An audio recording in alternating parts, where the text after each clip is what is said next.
Excelentísimo y magnífico señor rector de la Universidad de Alcalá, defensor del pueblo, director de la Fundación Lili, señoras y señores, muy buenas tardes y bienvenidos a la Universidad de Alcalá y a este ilustre paraninfo que hoy nos acoge para asistir a la 11ª lección magistral Andrés Laguna, con la que pretendemos rememorar y recordar el legado de este médico y humanista que fue también alumno de esta Universidad de Alcalá. En primer lugar, tiene la palabra el profesor doctor don José Vicente Satt, rector magnífico de la Universidad de Alcalá.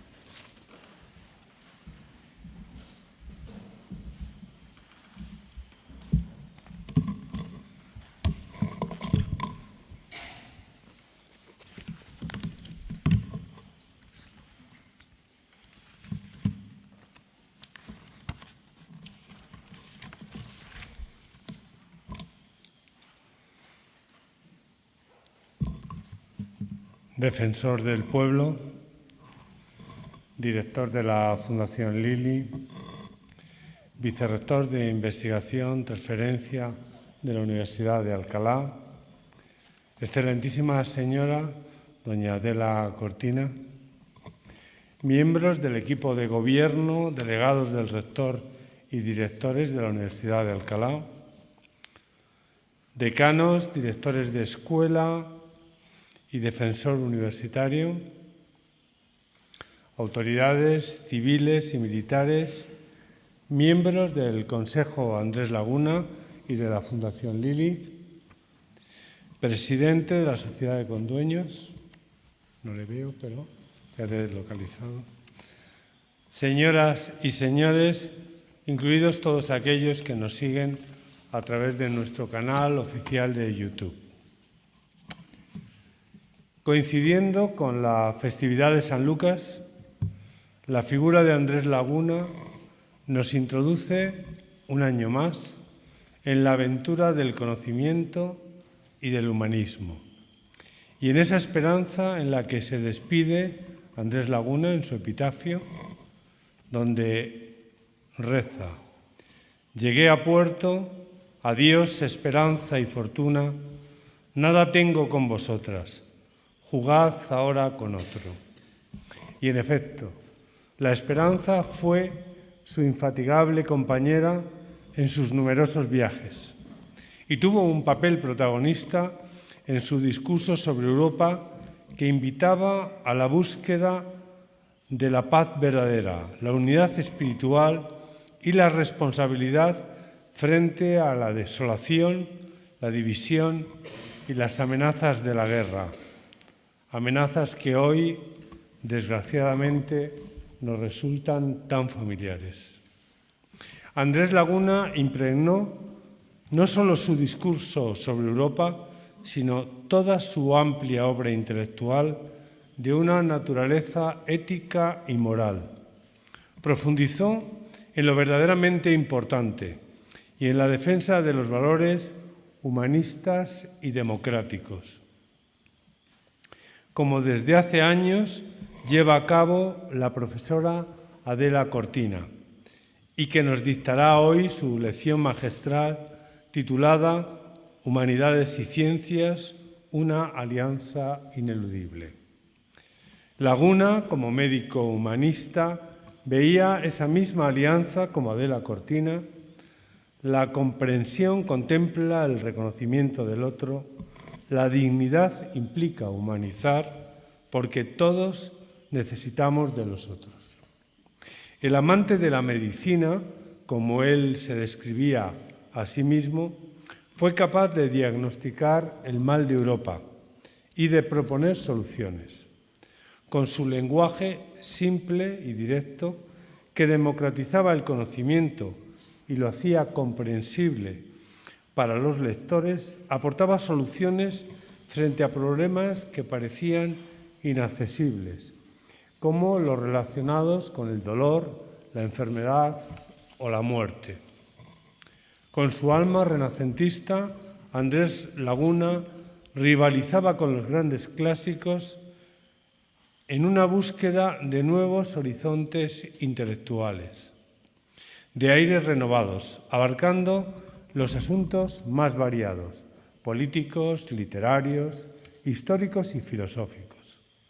Pero sobre todo incidía en los científicos, cuya impresión agradecía a sus mecenas, entre los que se contaban aristócratas, cardenales y obispos, embajadores y políticos, el propio Papa o incluso el emperador Carlos, a quien dedicó en 1538 De Mundo Seu de Cosmografía, una obra que dio a luz aquí, en Alcalá de Henares, en las prensas de Brocar. También en Alcalá nacieron dos diálogos de Luciano de Samosata, la Tragopodagra y el Ocypus. Pero la palabra más elogiada y apreciada de Laguna fue sin duda el conocido como Dioscórides de Laguna, citado en el Quijote por Cervantes. Según los expertos, inspiró a nuestro alcalaíno más universal en sus descripciones, no solo en su obra más popular y más famosa, el Quijote, sino en otras, como cuando habla, por ejemplo, del efecto del ruibarbo para purgar la demasía cólera, en otras obras, como en El celoso extremeño, en el que describe los efectos narcóticos del opio, el licenciado Vidriera, donde detalla los efectos de algunos filtros de amor, la española inglesa, en la que podemos leer los efectos tóxicos de algunos venenos, o el coloquio de los perros, y su descripción de los efectos alucinógenos de los ungüentos de brujas. El Dioscórides de Lagunas permite profundizar en la transición del saber clásico a lo largo del tiempo y comprender la complejidad de la medicina renacentista, de la que Andrés Laguna fue un destacado representante, al igual que algunos de los más ilustres nombres que podemos ver en los muros de este paraninfo, como Francisco Vallés, Fernando de Mena o Rodrigo de Reynoso. Aquellos médicos humanistas difundieron el prestigio de la Universidad de Alcalá como exponentes de un programa formativo que unió la dignidad, ubicando al ser humano en el centro de la atención médica con la ciencia. Fue un programa barnizado por el humanismo que impregnaba los muros de la Universidad de Alcalá, desde que en 1499 dio forma al primer campus universitario planificado de Occidente y sirvió de modelo con sus maestros, sus constituciones fundacionales y su concepto urbanístico y de la vida universitaria para numerosas y nuevas universidades de distintas partes del mundo. Este importante legado, que tiene continuidad en nuestros días, como lo prueban iniciativas como esta lección magistral Andrés Laguna, valió a la Universidad de Alcalá su distinción en 1998 como Patrimonio de la Humanidad, un honor que comparte con las universidades de Virginia, Autónoma de México, Central de Venezuela y Coimbra. En este 2023 celebramos el 25 aniversario de esta importante decisión de la UNESCO. Han pasado más de 500 años desde que el cardenal Cisneros inició su proyecto universitario, la Universidad de Alcalá, revolucionando la historia de la academia en una reivindicación del espíritu universal, humanista y humano, el de Andrés Laguna, el de Adela Cortina. Enhorabuena de nuevo a la profesora Adela Cortina por su distinción como maestra. Muchas gracias.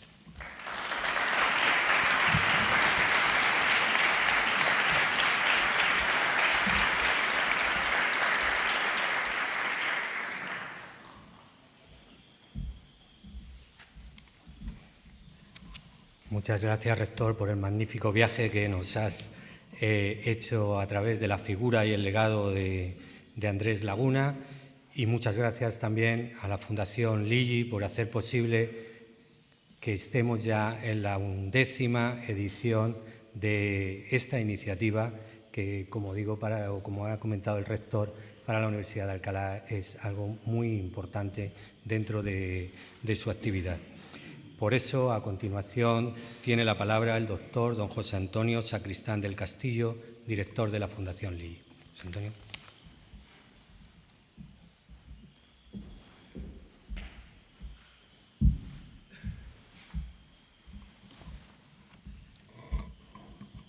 Señor rector magnífico, señor defensor del pueblo, señor vicerrector de Investigación y Transferencia, miembros del Consejo de la Lección Magistral Andrés Laguna, autoridades académicas, distinguidos profesores, señoras y señores, en nombre de la Fundación Lili quiero expresarles mi agradecimiento por honrarnos con su presencia en este solemne acto académico en el que celebramos la Lección Magistral Andrés Laguna en su 11ª edición.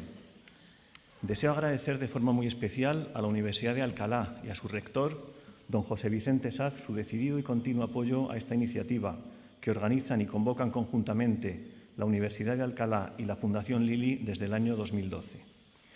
Mi agradecimiento también al defensor del pueblo, don Ángel Gabilondo, por aceptar la invitación para pronunciar la laudatio de la profesora doña Adela Cortina Orts, a quien felicito también por su merecido nombramiento como maestra de la Lección Magistral Andrés Laguna 2023. El acto de hoy supone el inicio de una nueva etapa de la lección. Con su puesta en marcha en el año 2012, la Universidad de Alcalá y la Fundación Lili pretendimos contribuir a fomentar los valores del humanismo, unos valores que junto a la ciencia y la medicina constituyen uno de los pilares esenciales en los que se sustentan todas nuestras actividades. La idea de que la lección llevase el nombre de Andrés Laguna surgió de forma natural. Recuerdo bien las conversaciones iniciales con los doctores Juan José López Ibor, Fernando Vaquero y Francisco Zaragoza, que rápidamente coincidieron en señalar el injusto olvido del doctor Laguna, prototipo de científico humanista del Renacimiento, uno de los grandes nombres de la historia de la medicina y una de las figuras más brillantes de la cultura europea de la época. Médico de enorme prestigio, precursor de la farmacología experimental y autor de la monumental actualización de la materia médica de Dioscórides, como ya ha señalado anteriormente el rector, crítico con la concepción mágica de la medicina, defensor de la especialización médica y de la formación en el extranjero. Además, el hecho de que su año de nacimiento coincidiese con la fecha de la fundación de esta universidad por el cardenal Cisneros y de que Laguna fuese durante una época profesor de la misma, fueron motivos adicionales que hicieron posible que durante una década hayamos podido celebrar su figura en este impresionante paraninfo. El año pasado se celebró el 10º aniversario de esta lección magistral, que por cierto a la salida tendrán ustedes un pequeño libro que recoge las 10 lecciones pronunciadas hasta ahora. Aún estamos muy lejos de las 367 conferencias de la Harveian Lecture, que nos sirvió de inspiración, celebrada en el Reino Unido desde 1656. Puede que algún día también lleguemos a ese número. Lo cierto es que una década es buen momento para hacer balance. Es preciso recordar que en las bases de las 10 lecciones que han tenido lugar se indicaba que el objetivo era distinguir como maestros a personalidades relevantes por sus aportaciones humanísticas, científicas y médicas que hubiesen contribuido de forma significativa al desarrollo de la medicina y al cuidado de la salud en el ámbito de los países en los que se desarrolla la cultura hispana. Pero lo cierto es que Laguna fue mucho más que un impulsor de la investigación y de la medicina modernas. Científico, buen conocedor de los clásicos, lingüista, traductor, viajero, poeta y político, Andrés Laguna es uno de los máximos exponentes de los valores esenciales del humanismo renacentista. La razón como valor supremo, la huida de los dogmas, la curiosidad, la revisión crítica de la tradición, el optimismo, el pacifismo y la búsqueda continua de la verdad más allá de las fronteras de su patria. Como europeísta convencido, en su célebre discurso de Europa, pronunciado en la Universidad de Colonia el 22 de enero de 1543, exhortó a la tolerancia, la comprensión y la concordia, invitando a los europeos a reforzar sus lazos culturales comunes frente a sus diferencias ideológicas y religiosas. Esa precisamente fue la reflexión que planteamos la Universidad de Alcalá y la Fundación Lili para esta nueva etapa de la lección. El conocimiento no tiene fronteras y los distintos campos del saber, separados a menudo artificialmente, se solapan y se enriquecen gracias a su contacto estrecho. ¿Verdaderamente están tan distantes la física y la filosofía, la biomedicina y la ética, las matemáticas y el arte? Evidentemente no, y por ello este año se propuso, y así se hizo constar en las bases de la lección, incorporar como candidatos a personalidades que hubiesen realizado aportaciones en los diferentes campos del conocimiento y que idealmente hubieran cultivado simultáneamente las ciencias y las humanidades, tal como hizo el doctor Laguna. Creemos, además, que ese gran árbol del progreso, basado en mejorar nuestro conocimiento del mundo para entenderlo y vivir mejor, necesita alimentarse a través de unas raíces que incorporen todos los nutrientes necesarios, unas raíces que además se hundan profundamente en la esencia que nos define como personas, en nuestros valores, creencias y emociones, en esos elementos comunes de nuestra cultura que beben de las fuentes del humanismo renacentista y que ponen al hombre en el centro de todo lo demás. La lección magistral de Andrés Laguna, que hoy celebramos, lleva por título, como ya se ha señalado, Humanidades y Ciencias, una alianza ineludible, y será pronunciada por la profesora doña Adela Cortina. Creo que es imposible pensar en un título y en una maestra más idóneos para esta nueva etapa de la lección. Y doy paso ya a la lectura del acta de nombramiento de maestra de la 11ª lección magistral Andrés Laguna. De acuerdo con lo previsto en las bases de la lección magistral Andrés Laguna, tras haber considerado los méritos de las candidaturas presentadas y habiéndose procedido a las correspondientes votaciones por parte de los miembros del Consejo, en su reunión del día 20 de junio de 2023, la Universidad de Alcalá y la Fundación Lili otorgan el nombramiento de maestra de la lección magistral Andrés Laguna 2023 a la profesora doña Adela Cortina Orts, facultándola para pronunciar dicha lección.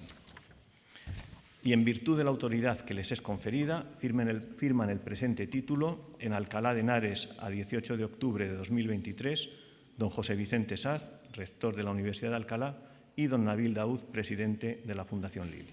Muchísimas gracias.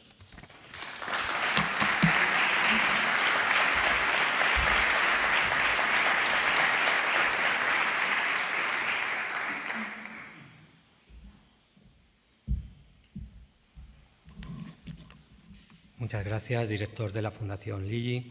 Y aunque probablemente no lleguemos a comprobar lo que hoy estamos aquí, si se alcanzan las 300 ediciones de esta lección magistral, sin duda entrar en una segunda década ya es un bagaje importante que muestra la fortaleza de esta colaboración.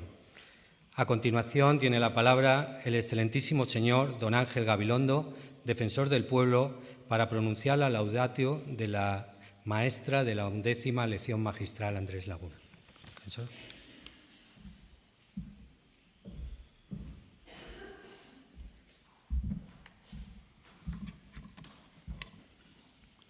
Excelentísimo señor rector magnífico de la Universidad de Alcalá, excelentísimo señor vicerrector de Investigación y Transferencia, doctor don José Antonio Sacristán del Castillo, director de la Fundación Lili, excelentísimos todos, profesora doctora doña Adela Cortina, querida profesora Adela Cortina, autoridades académicas, distinguidos miembros de la comunidad universitaria, señoras y señores.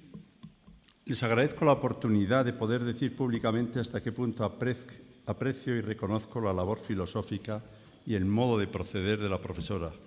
Guardemos esa hermosa palabra, la profesora doña Adela Cortina. Me anima oírle decir que quienes son capaces de apreciar tienen más posibilidades de ser felices.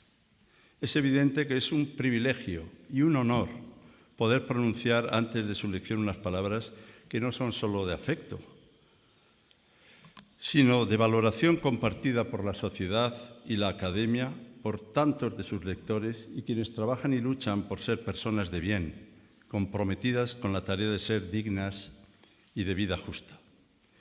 En ello, la doctora Adela Cortina Orts, catedrática de Ética y Filosofía Política de la Universidad de Valencia desde 1987, es una referencia y un camino.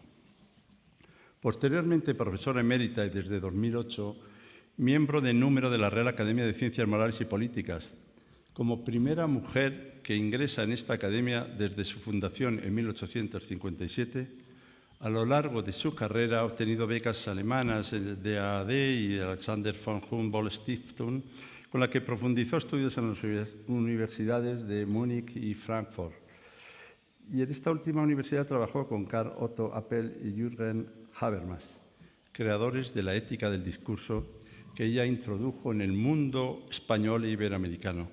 Ha sido profesora visitante en universidades tan prestigiosas como la de Notre Dame en Estados Unidos. Ha sido directora del programa interuniversitario de doctorado con mención hacia la excelencia Ética y Democracia y del máster interuniversitario Ética y Democracia. Ha sido directora del Grupo de Investigación Éticas Aplicadas y Democracia, reconocido como Grupo de Excelencia por la Generalitat Valenciana y que reúne profesores de la Universidad de Valencia, de la Universidad Jaume I de Castellón, de la Universidad de Murcia y de la Universidad Politécnica de Valencia. Esta matriz la ha conducido a considerar que lo peor que le puede pasar a la democracia es pensar que ya está conquistada. Como si no dependiera de nuestro hacer. Precisamente queda un universo por hacer. Señala sobre todo en cuestiones tales como las desigualdades sociales, el desastre medioambiental o la polarización política. Es una tarea inmensa.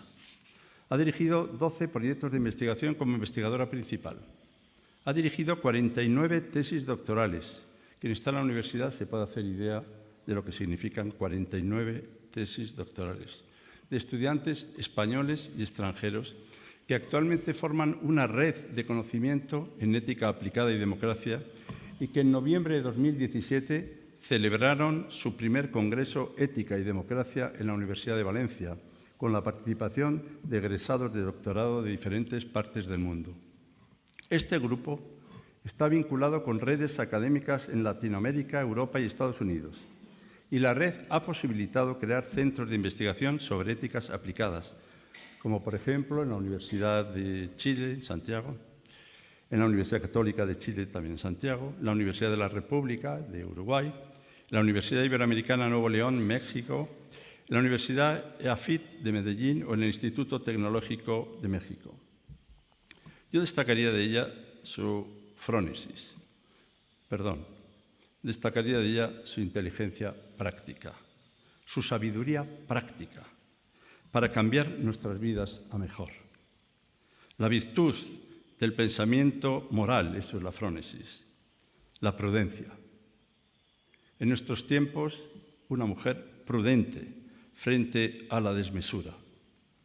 Es directora de la Fundación Letnord para la Ética de los Negocios y las Organizaciones, nacida en 1994 del Seminario de Ética Económica y Empresarial, que cuenta ya con 32 años de historia, desde 1991, y ha sido reconocida como innovación universitaria en humanidades por la Conferencia de Rectores de España, la CRUE, como un ejemplo de transferencia del conocimiento.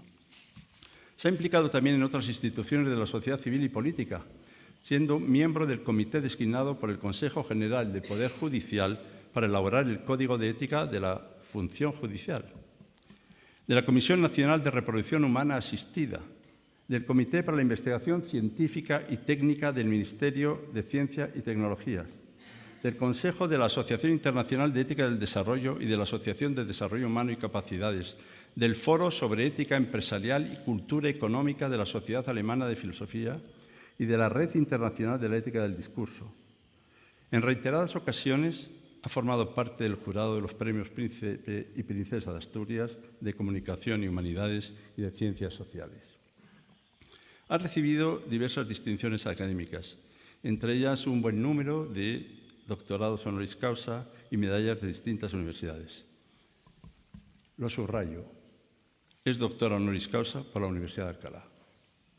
Entre los reconocimientos públicos cuentan el Premio Ernest Lluch en 2003, el Premio Internacional de Ensayo Jovellanos, no diré los años, el International Prize for Philosophy Karl Otto Appel, el Premio Nacional de Ensayo, este sí fue en 2014, la alta distinción de la Generalitat Valenciana con Gran Cruz de la Orden de Jaime I el Conquistador, 2017, el Premio Derechos Humanos, 2018, en la categoría de personas, esto me hace gracia a mí, en la categoría de personas, otorgado por el Consejo General de la Abogacía Española, el Premio en Derechos Humanos Santiago Carrillo Salcedo, otorgado por la Universidad de Sevilla.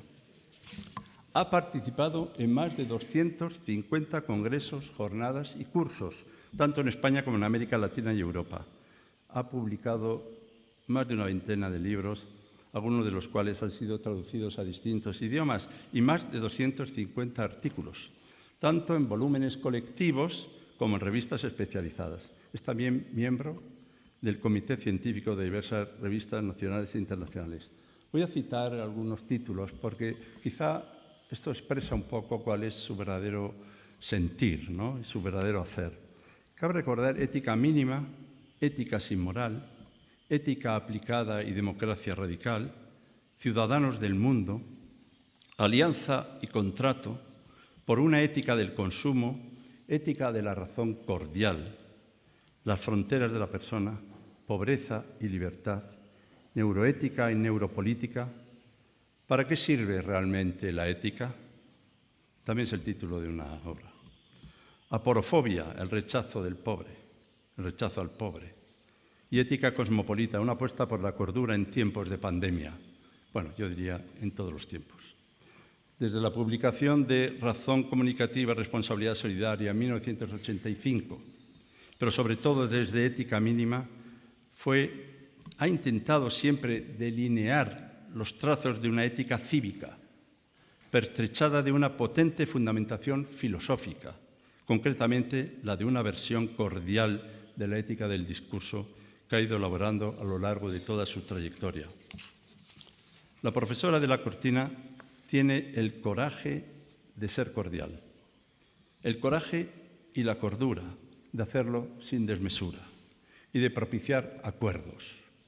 Si ya hacia 1990 acuñó el término aporofobia como sentimiento de miedo y de rechazo al pobre, al desamparado, y en 2017, como saben, el término fue incluido en el Diccionario de la Lengua de la Real Academia Española, lo decisivo ha sido constatar hasta qué punto la pobreza se transmite a partir de una construcción social. Ayer precisamente se celebró el Día de la Erradicación de la Pobreza.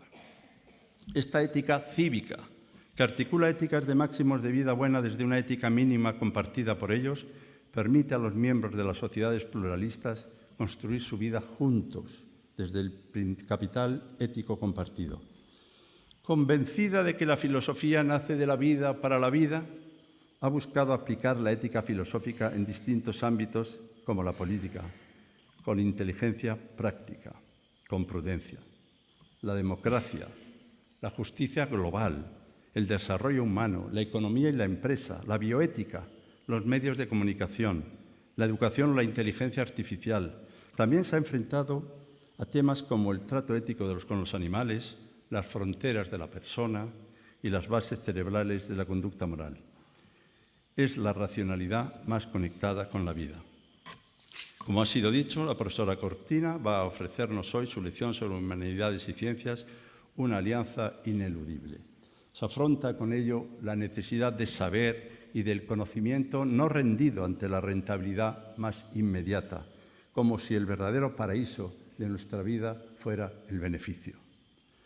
No faltan quienes insisten en la necesidad de promover la educación y lo que llaman asuntos útiles. Hay que enseñar a los estudiantes, hay que educarles en los asuntos útiles. Pues bien, ya estamos suficientemente prevenidos por el reciente Premio Princesa de Asturias, el profesor Nuccio Ordine, que nos ha dejado en su magnífico manifiesto La utilidad de lo inútil, una hermosa lección que brilla aún más si cabe tras su inesperado fallecimiento. El cultivo de la belleza, la extensión del conocimiento, la cura de las enfermedades y el alivio de los que sufren se encuentra con fanáticos que al mismo tiempo se dedican a difundir dolor, fealdad y sufrimiento.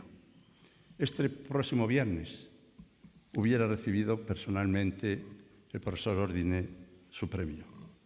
Sin embargo, hay saberes que son fines en sí mismos, por sí mismos, y que pueden ejercer un papel fundamental en el cultivo del espíritu y en el desarrollo civil y cultural de la humanidad. Ordine, en este contexto, considera útil todo aquello que nos ayuda a hacernos mejores. Y ahí las ciencias y las humanidades se encuentran. Y en las palabras de la profesora doña Adela Cortina también. Ya lo verán. Muchas gracias.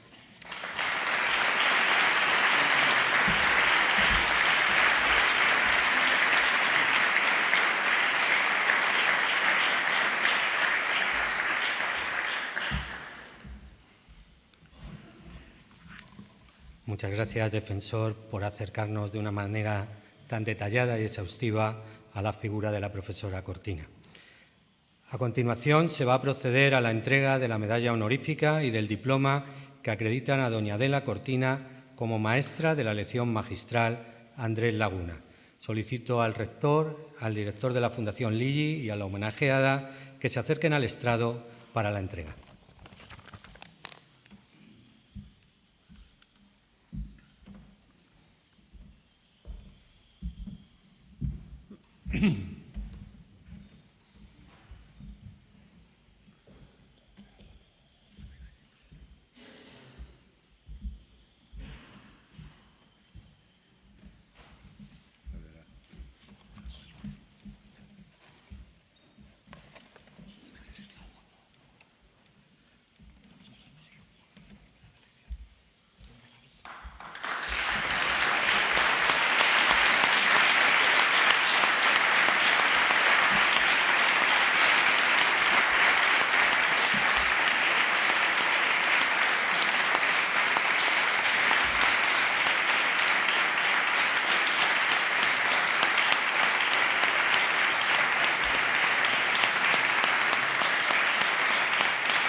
Tiene la palabra la excelentísima señora doña Adela Cortina para dictar la lección magistral Humanidades y Ciencias, una alianza ineludible. Profesora.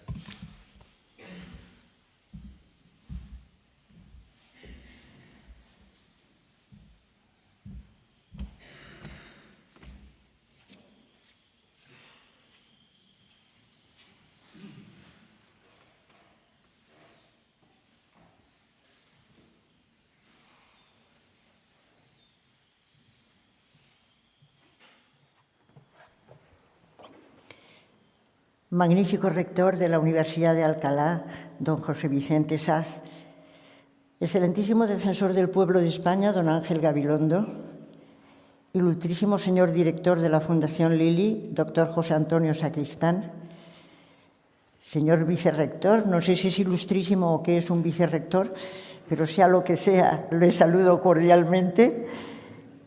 Señoras y señores, amigas y amigos todos, mis primeras palabras en este solemne acto no pueden ser sino de cordial y sincero agradecimiento por distinguirme como Maestra Andrés Laguna 2023, un regalo que es triplemente valioso por la señera figura del doctor Andrés Laguna, por la excelencia de las personalidades que han recibido con anterioridad tan preciado nombramiento y por la oportunidad de pronunciar la lección en este hermosísimo paraninfo de la Universidad de Alcalá, que es de algún modo tierra sagrada para cuantos sentimos como nuestras estas raíces culturales de España, de Europa y de Iberoamérica, porque son las que nos constituyen y a las que no queremos renunciar, sino que precisamente queremos reforzarlas.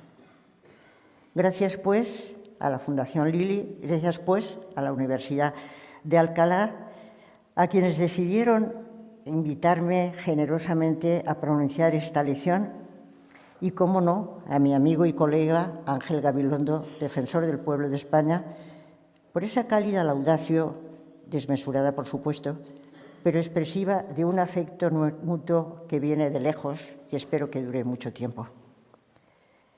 Cuando José Antonio Sacristán, mi amigo querido, me transmitió la invitación de la Fundación Lili a pronunciar esta conferencia el día de San Lucas, añadió una aclaración muy significativa.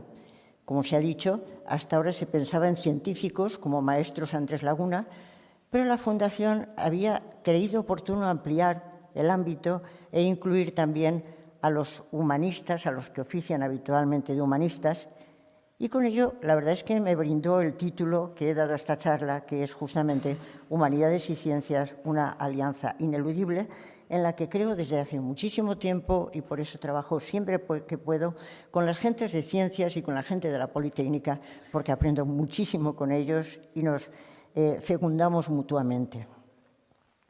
Y puesto que este año celebramos el 75 aniversario de la Declaración Universal de Derechos Humanos de Naciones Unidas, es desde esa perspectiva desde la que quiero enfocar esta lección. En efecto, el 10 de diciembre de este año 2023 se celebra el 75 aniversario de la Declaración Universal de Derechos Humanos de Naciones Unidas. Es posiblemente el acontecimiento histórico más relevante que se ha producido de modo explícito en la historia, una prueba fehaciente del progreso en la conciencia moral de la humanidad. Si Kant hubiera podido vivir este momento, tal vez habría reconocido que en él se produjo la fenomenización del progreso moral, más aún que en el entusiasmo despertado por el estallido de la Revolución Francesa con su proclama de libertad, igualdad y fraternidad. El género humano mostraba con esa declaración su compromiso con la paz, tras 2 guerras sin misericordias, como todos los conflictos bélicos, con la particularidad de que en este caso se implicaron naciones de distintas áreas geopolíticas y sus consecuencias tuvieron un alcance mundial. El mensaje era claro. El camino para alcanzar la paz y construir una vida en libertad no consiste en implicarse en nuevas guerras, multiplicar el armamento jugando a la política de la disuasión, ni tampoco en caer en trampas como la de Tucídides. Como bien decía Hobbes, el camino consiste en eliminar las causas de la guerra. Y los redactores del texto creyeron, con buen acuerdo, que la apuesta más segura para lograr una paz justa llevaba al compromiso de proteger los derechos de todos los seres humanos, al menos los civiles y políticos, económicos, sociales y culturales. Los valores de libertad e igualdad impulsaban la protección de esos derechos y más tarde el valor de la solidaridad promovería los derechos de tercera generación que se ampliarían a derechos de una cuarta, como es el caso hoy en día de los neuroderechos que con tanta razón defiende Rafael Yuste. Recordemos cómo el comienzo de la declaración decía expresamente, considerando que la libertad, la justicia y la paz en el mundo tienen por base el reconocimiento de la dignidad intrínseca de todos los seres humanos y de los derechos iguales e inalienables de todos los miembros de la familia humana, la Asamblea General proclama la presente Declaración de Derechos Humanos como ideal común por el que todos los pueblos y naciones deben esforzarse. Desgraciadamente, las guerras han seguido dañando a la humanidad después de 1948, con muchos conflictos, pero los más notables para todos nosotros han sido la invasión rusa de Ucrania y últimamente el conflicto entre Hamás e Israel. Pero el compromiso de proteger los derechos como un camino hacia la paz forma ya parte de la realidad nuestra, porque no se puede entender la realidad sin una buena dosis de idealidad, aunque siga siendo cierto que la idea es no solo el concepto, sino también su realización.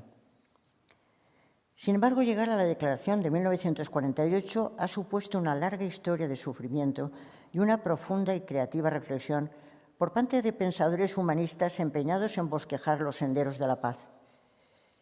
Por eso convendría reflexionar sobre la célebre fórmula I más D más I, que atribuye la I minúscula a la innovación, y preguntar si un buen número de innovaciones no procede del campo de las humanidades.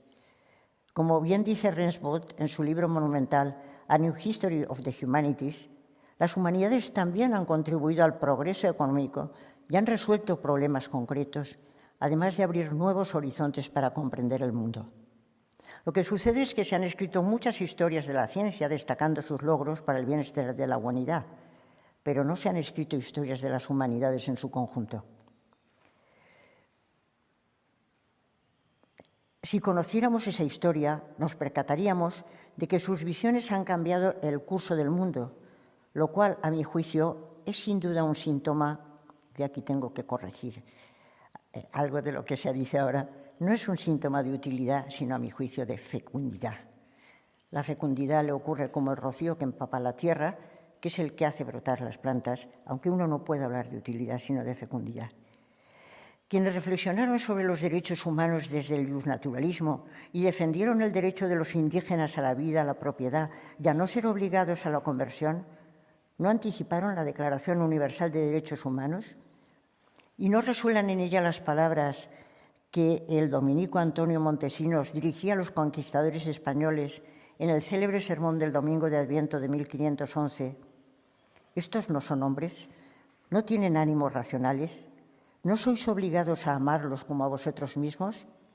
Esto no entendéis, esto no sentís. Quienes debatieron sobre la guerra justa, el derecho de gentes, abriendo el camino al derecho internacional, no estaban anticipando creativamente esa sociedad cosmopolita que es necesario construir desde la hospitalidad para que ningún ser humano quede excluido. Las disputas sobre la pobreza, tan ligadas al de Subventione Pauperum de Luis Vives, el primer texto en la historia sobre el socorro a los pobres, no van alumbrando la obligación de las instituciones de poner fin a la pobreza como protección de las sociedades, pero sobre todo como promoción de los pobres, como núcleo de lo que mucho más tarde conformaría el estado del bienestar como un estado de justicia. Sin duda, pocos descubrimientos hay más innovadores que el de idear caminos transitables para forjar una paz justa. ¿No es esa una de las mejores aportaciones que pueden hacer las humanidades y las ciencias trabajando conjuntamente? ¿No es lo que entendía Kant en la metafísica de las costumbres cuando decía que la paz era el fin definitivo del derecho y la política dentro de los límites de la mera razón? ¿Y no es eso lo que se decía en el Evangelio de San Mateo, que son dichosos los que trabajan por la paz? En esta tarea de construir la paz trabajó el científico y humanista al que dedicamos hoy esta intervención, Andrés Laguna. Andrés Laguna, como se ha dicho, es una muestra fehaciente de la fértil unión que supone vincular ciencia y humanidades. Y como también ocurre en el caso de otros pensadores del Renacimiento, no a través del trabajo interdisciplinar, que es lo que intentamos hacer otros buenamente, sino en la misma persona. El doctor Laguna fue un médico especialmente botánico y farmacólogo por estudios y dedicación, y a la vez un humanista conocedor de las lenguas clásicas que estudió para leer el Dioscórides en su lengua original. Pero su interés por las humanidades no es solo instrumental, sino también esencial.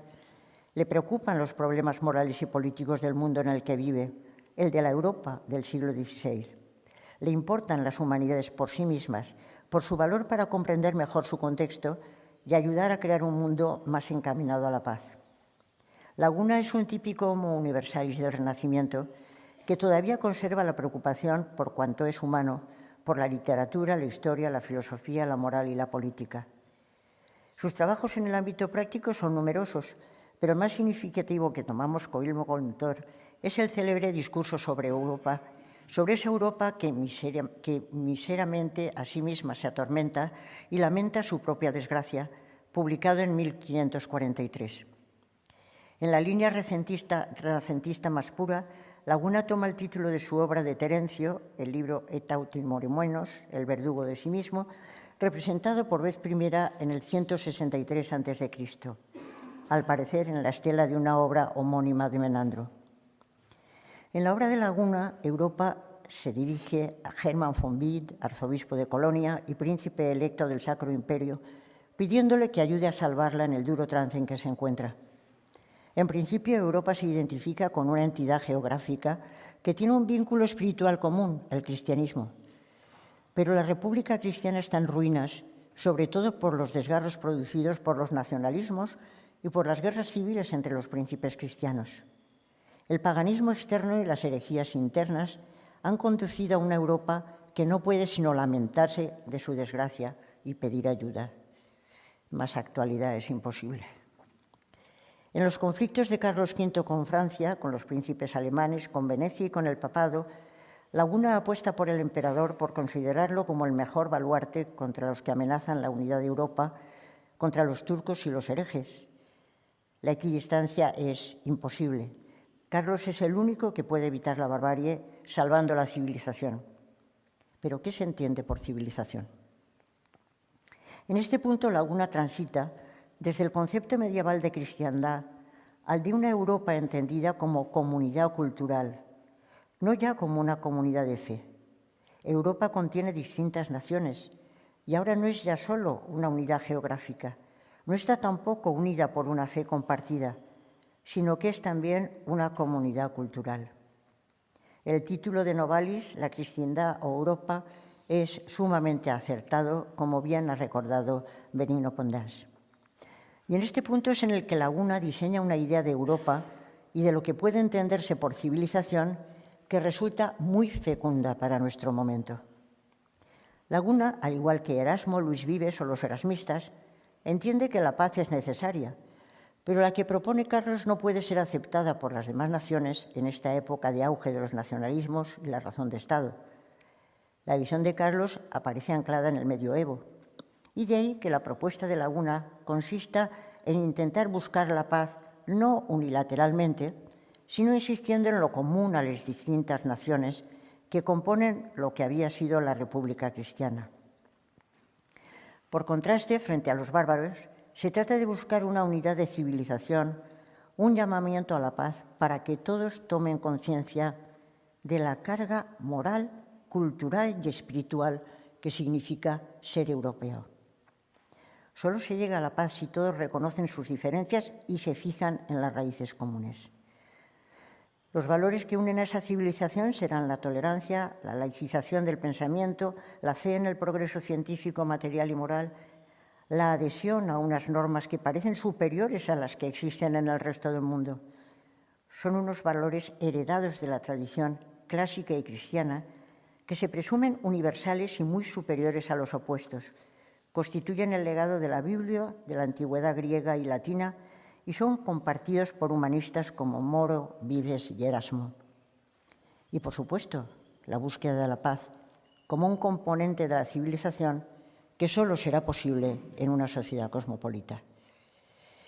Los valores de esa civilización irán cobrando fuerza en el siglo XVI-XVII y culminarán en la Ilustración en el siglo XVIII.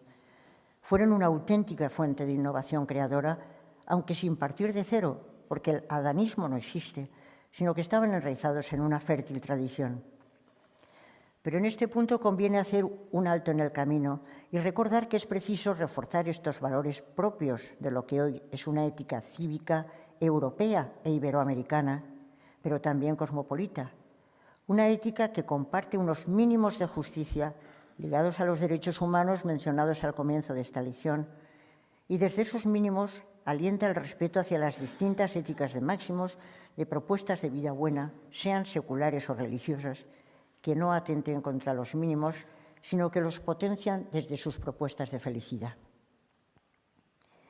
Justamente la ética cívica va construyendo un modelo de valores compartidos muy diferentes al que propiciará la religión civil propuesta por Maquiavelo y en la que de alguna manera se alineará Rousseau.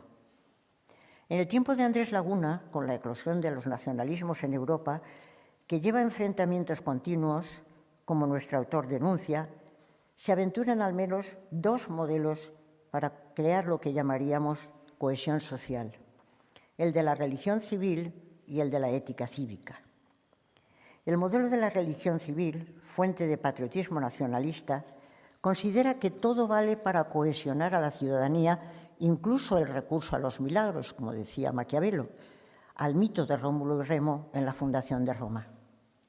La religión civil sería entonces la religión de la ciudad, con sus mitos y sus ritos, con sus milagros si hace falta, con tal de crear cohesión en torno a unos símbolos dotados de una carga luminosa que excede con mucho lo que realmente pueden significar, pero tienen un enorme poder emotivo.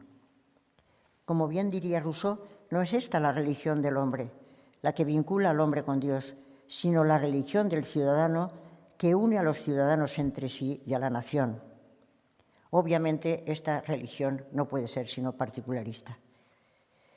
Por el contrario, el camino de la ética cívica, en cuyas raíces estaría el doctor Laguna, para crear una cohesión madura entre la ciudadanía, consistiría en sacar a la luz los valores morales compartidos por los ciudadanos por su capacidad creativa y proactiva, en la línea de esa Europa renacentista de Andrés Laguna. Poco a poco irían cristalizando en la aspiración a la libertad, que es superior a la esclavitud, a la igualdad superior a la desigualdad, a la solidaridad, al diálogo como fuente de resolución de conflictos, al respeto activo hacia aquellos que piensan de modo diferente, a la confianza en una ciencia situada al servicio de la humanidad y al cuidado de la naturaleza. Valores que pretenden universalidad y reclaman para articularlas políticamente la creación de estados de derecho a través del contrato social. Pero no solo el contrato social, sino también el suelo nutricio de la alianza entre todas las personas que obliga a los Estados a practicar la hospitalidad universal. De ahí que el gran problema de la inmigración, que creo que es el mayor problema que tenemos en ese momento, no puede pararse en el contrato, en el pacto, en el ciudadano que ya tiene un contrato hecho con el Estado, sino que va mucho más allá, hacia todos aquellos que necesitan soluciones ya, necesitan respuestas ya, porque la alianza a lo que obliga, a lo que llama, es a practicar la hospitalidad universal seriamente tratada. Un reto este de la inmigración que hoy reclama una solución global, cosmopolita. La hospitalidad se defiende desde la alianza, rebasa los límites del contrato. Pero esos valores deben unir razón y sentimiento, cultivar una razón cordial, poner sangre sentiente en las venas del patriotismo constitucional hacia el que se ha ido encaminando el proyecto de la Ilustración. Evidentemente, la articulación entre humanidades y ciencias en el Renacimiento, en este caso en los mismos pensadores, como Andrés Laguna, no pudo ser más fecunda. Sin embargo, esa articulación se quiebra con el tiempo y en nuestros días se ha hecho necesario sacar claramente a la luz que es una ruptura insostenible, la de ciencias y humanidades, desde la estructura misma del saber humano racional, como muestra, entre otras, la doctrina de los intereses del conocimiento, de la que hablaré brevemente tras comentar un poco el divorcio a que se vio reducida la relación entre hechos y valores. La separación entre ciencias y humanidades tiene su origen, entre otras cosas, en la separación entre hechos y valores de la que habló Max Weber y que sin él pretenderlo tuvo la pésima consecuencia de conducir al cientificismo que reduce el saber a la ciencia positiva, de modo que no hay más racionalidad que la científica. Ética, política, estética y religión quedan ligados al mundo de lo irracional. La búsqueda de la objetividad degenera en objetivismo y olvida el peso de la intersubjetividad. Esta no era la intención de Max Weber cuando se refirió a la posibilidad de defender un discurso sobre la paz en las aulas universitarias desde un punto de vista científico, pero resultó ser así. En efecto, en 1917 pronuncia Max Weber en Múnich su célebre conferencia Ciencia como vocación ante un público de estudiantes deseosos de ir decidiendo su futuro. El ambiente de la universidad está crispado por el debate sobre el pacifismo, que divide tanto al alumnado como al profesorado, y es importante saber si la ciencia puede tomar partido en ese debate. Weber empieza asegurando que el científico debe sentir pasión por la ciencia, pero a la vez plantea una pregunta crucial. ¿Cuál es el sentido que hoy tiene la ciencia como vocación? Curiosamente, para responder no recurre a un científico, sino a la sabiduría de un humanista como León Tolstói, quien considera que la ciencia carece de sentido porque no tiene respuesta para las únicas preguntas que nos importan, a saber, cito textualmente, qué debemos hacer y cómo debemos vivir. A esas cuestiones no puede responder la ciencia, porque, dirá Weber, no son un asunto de hechos, sino de valores. Ciertamente, cuando Weber pronuncia su conferencia ya se ha venido produciendo ese proceso de modernización que tiene una doble cara, un proceso de desmagificación, Entzauberung del mundo, en virtud del cual ya no entendemos que nuestra vida dependa de poderes ocultos, sino que todo puede ser dominado mediante cálculo y previsión. Las imágenes del mundo con contenido que prestaban cohesión a las sociedades tradicionales en torno a fines y valores últimos compartidos han retrocedido y queda, como dirá Weber, un politeísmo axiológico. Cada quien tiene su Dios al que acepta para una fe que no es racional y, por lo tanto, sobre la que ya no cabe deliberar y optar desde un punto de vista racional. En eso consistiría el proceso moderno de racionalización que cuenta desde Sócrates, dirá Weber, con el poder conceptualizador y desde el Renacimiento con el experimento racional, que al menos desde Bacon y Galileo posibilita la ciencia empírica. Con este bagaje, considera Weber, es imposible responder a las preguntas de Tolstói, pero sí que contribuye a plantearlas adecuadamente. Por ejemplo, la medicina no se pregunta si la vida es digna de ser vivida, sino qué debemos hacer para dominarla técnicamente. El destino de nuestro tiempo, racionalizado e intelectualizado, y sobre todo desmitificador del mundo, dirá Weber claramente, es el de que los valores últimos han desaparecido de la vida pública. Y de estas afirmaciones se extrae un buen número de conclusiones, entre ellas que hay que tener la probidad intelectual de distinguir entre dos tipos de problemas heterogéneos: los hechos, determinación de contenidos lógicos o matemáticos, y los valores, el valor de la cultura y cuál debe ser el comportamiento del hombre. Cuando un hombre de ciencia, dice Weber, deja entrar sus juicios de valor, deja de comprender el tema. Cuando se sale de la pura empiría, se cae en el politeísmo axiológico. La distinción entre hecho y valor y su separación tajante, que se plasma en el principio de neutralidad de la ciencia, de la Wertfreiheit, ha llevado a esa reducción del saber racional a la ciencia positiva que supone una actitud cientificista. Esa actitud ha sido defendida a menudo en filosofía y ciencia, pero también en la educación, como muestra de forma espléndida Charles Dickens en novelas como Tiempos difíciles, de 1854, y lleva al triunfo de la razón instrumental criticado por la Escuela de Frankfurt. Porque ese tipo de razón permite elegir entre los medios cuáles son más adecuados para alcanzar determinados fines, pero no ofrece la posibilidad de elegir racionalmente entre los fines últimos. Se produce entonces la separación entre el mundo teórico y práctico. El mundo ético y el político descansan en las emociones personales y grupales y en las convenciones. La teoría moral propia del mundo ético es el emotivismo, es decir, la teoría según la cual los juicios morales no son más que expresión de emociones subjetivas e intento de causar en otros la misma emoción, pero no son verdaderas proposiciones porque no pueden ser verificadas ni falsadas y, por lo tanto, no hay en ellas racionalidad. Pero entonces, ¿cómo tomar decisiones y ante retos como los que presenta continuamente el ejercicio técnico? No digamos ya lo que proceden de los procesos tecnológicos. Afortunadamente, y a pesar de los cientificistas, las cosas no son tan simples. No hay posibilidad de ciencia sin valorar qué problemas van a ser investigados, con qué métodos, con qué objetivos que tienen que estar socialmente refrendados.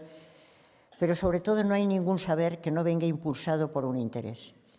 La articulación de los tres intereses que impulsan el conocimiento será la clave de una vinculación fecunda entre ciencias y humanidades, y este es el punto con que voy a acabar mi intervención. Como bien señalaron Carlo Toapel y Jürgen Habermas en la segunda parte del siglo pasado, haciendo pie en la propuesta de las formas del saber de Max Scheler, la evolución social ha sido posible por el aumento del saber en su conjunto, regido por tres intereses. No hay saberes neutrales y es preciso desentrañar los intereses que legítimamente subyacen a cada tipo de saber.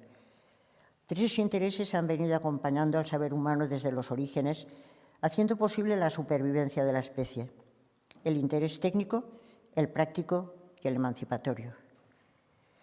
Los saberes científicos y tecnocientíficos vendrían orientados por el interés de dominio, el interés por dominar la naturaleza externa e interna para hacer posible la supervivencia y una buena supervivencia. Para lograrlo proporcionan informaciones sobre el mundo empíricamente comprobables, intentan describir los hechos, explicar por causas, predecir y aplicar todo esto a la prevención y mejora.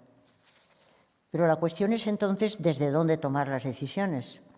Si no existe sino la racionalidad de dominio, el único camino es la estrategia, y es imposible llegar a acuerdos racionalmente fundados en que los interlocutores se consideren recíprocamente como sujetos dignos de respeto, cuyos intereses tienen que ser tenidos en cuenta.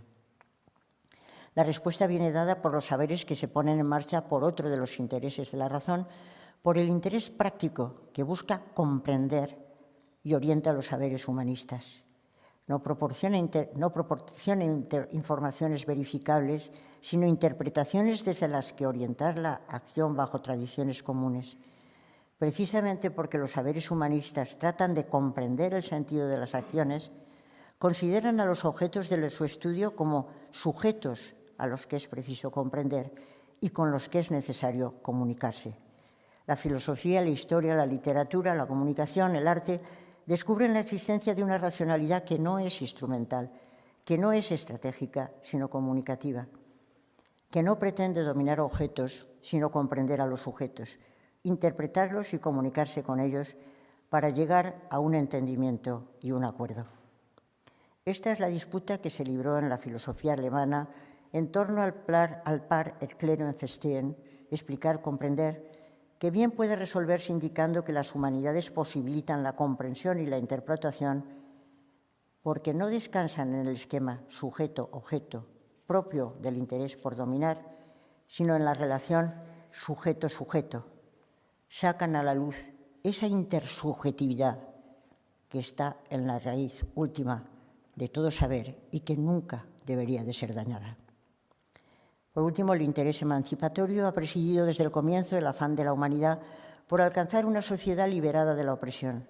Impulsa los otros dos intereses y se plasma en ciencias como el psicoanálisis o las ciencias sociales críticas. De todo ello podemos concluir que los tres tipos de saber mencionados son racionales y complementarios. Ninguno de ellos puede existir en solitario. Han trabajado conjuntamente desde el principio y tienen que seguir haciéndolo, porque ningún problema personal, social o medioambiental puede ser resuelto sino el compromiso de todos ellos desde esa intersubjetividad humana que constituye el nosotros, sin exclusiones. Muchas gracias.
Señoras y señores, muchas gracias por su asistencia a esta 11ª lección magistral Andrés Laguna.